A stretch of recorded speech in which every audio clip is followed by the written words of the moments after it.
29 जनवरी 2026 खाटू श्याम जी का विशेष आशीर्वाद संदेश, जया एकादशी विशेष।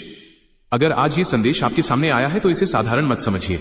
आज जया एकादशी है और इस दिन श्याम बाबा अपने भक्तों की अदृश्य रूप से परीक्षा भी लेते हैं और कृपा भी करते हैं। भक्ति भाव में संदेश, जया एकादशी वो दिन है जब बाबा श्याम भक्त के मन को देखते हैं, केवल कर्म को नहीं। जो आज अपने मन में किसी के लिए कटुता नहीं रखता, जो थोड़े में भी संतोष करता है और जो परिणाम श्याम पर छोड़ देता है, उसका बोझ आज हल्का होना तय है। श्याम बाबा कहते हैं, एकादशी पर उपवास केवल पेट का नहीं, विचारों का भी होना चाहिए। जया एकादशी पर क्या करें? सरल विधि। सुबह क्या करें? प्रातः स्नान कर स्वच्छ वस्त्र पहने, हो सके तो पीले या हल्के रंग के कपड़े पहने। मन ही मन श्याम बाबा का नाम लें। पूजा कैसे करें? घर बैठे खाटू श्याम जी की तस्वीर या नाम स्मरण करें, दीपक जलाएं, तुलसी दल या सादा फूल अर्पित करें।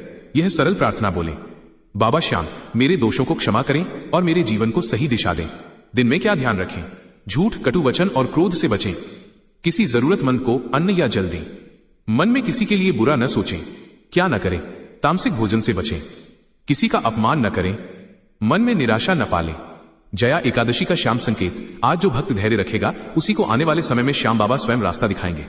ये एकादशी विजय की है, मन पर विजय, डर पर विजय और समय पर विजय। अगर ये जया एकादशी का संदेश आपके मन तक पहुंचा है तो इसे लाइक करें। ये श्याम को प्रणाम है। जो स्वयं को बाबा श्याम का सच्चा भक्त मानते हैं वे कमेंट में लिखें, हारे का सहारा। और श्याम बाबा से प्रतिदिन जुड़े रहने के लिए चैनल को सब्सक्राइब करें ताकि बाबा की कृपा सबसे पहले आपके जीवन तक पहुंचे। ओम श्री श्याम देवाय नमः।